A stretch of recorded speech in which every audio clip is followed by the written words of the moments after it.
Selamat pagi semua guna pelajar. Example, dalam telefon kamu ada banyak wallet yang kamu simpan. Contoh wallet akaun tidur kamu sendirilah. Setiap kali kamu masuk wallet tertentu, contoh kamu masuk wallet yang pertama, yang atas sekali, kamu mesti lakukan refresh wallet. Refresh wallet untuk pastikan wallet yang kamu buka tu adalah wallet yang sebenar di page origin. Maksudnya awak nak buka wallet A, bila kamu masuk discover, nak masuk origin, kamu akan jumpa wallet A. Kamu perlu lakukan refresh wallet untuk langkah-langkah berjaga-jaga supaya apa yang kamu lihat di origin adalah wallet A, seperti di token pocket yang kamu buka. Yes, contoh saya buka wallet Muhammad Rahmat ni. Okay, bila kita masuk discover, kita nak masuk origin macam biasa, step yang macam biasa ni. Okay. Pastikan wallet yang kamu masuk ni adalah wallet kamu. Oleh kerana dalam telefon kamu ada banyak wallet yang kamu simpan. Contoh kamu ada satu akaun asas, wallet peribadi, and then ada 10 wallet akaun tidur. Bila kamu buka, lakukan refresh wallet. Walaupun betul ataupun tidak, untuk langkah berjaga-jaga, awak tekan saja nombor akaun kamu di atas ni. Kamu lakukan refresh wallet dengan disconnected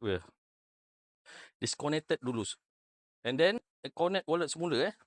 Connect semula. Ini adalah langkah-langkah untuk refresh wallet. Okey, pilih balik token pocket. And then, wallet yang kamu nampak adalah paparan yang sebenar. Sama dengan token pocket yang kamu buka. And then, ini barulah kamu rasa aman. Rasa tenteram, wallet yang kamu buka adalah wallet yang sebenar. Ini sebagai contoh. Okey, contohlah, saya bertukar wallet lain. Saya pangkah, saya nak keluar, saya tekan asset, saya nak pergi ke wallet nombor 3. Saya nak pergi wallet nombor 3. Kadang-kadang wallet origin yang kita buka bukan wallet nombor 3. Sebagai contoh, tengok kita masuk origin. Okey, macam ni dia bertukar terus. Nampak? Dia bertukar. Daripada wallet 1, wallet 3. Kadang-kadang dia tak bertukar. Okey, contoh. Tapi kita nak langkah berjaga-jaga, kita tekankan wallet 3 ni. Yang dia buka ni, kita disconnected dulu. Ni kali kedua saya tunjuk. Okey, lepas tu connect wallet balik semula.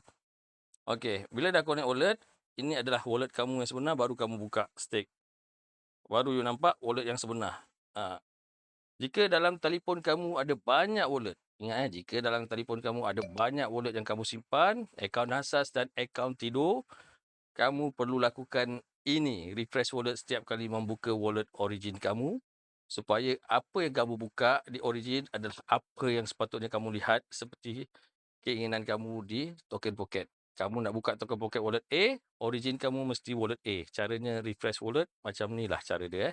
Okey. Harap semua faham. And then bila kamu pangkah, kamu pergi ke asset, barulah dia akan dalam keadaan refresh jumlah terkini. Jika tidak, jumlah terkini tidak akan terpapar. Okey, dapat tak setakat ni? Itu saja. Okey. And then barulah kamu nampak kat sini, paparan yang dibuka adalah paparan terkini. Okay, sekian, terima kasih. Jumpa lagi di lain video.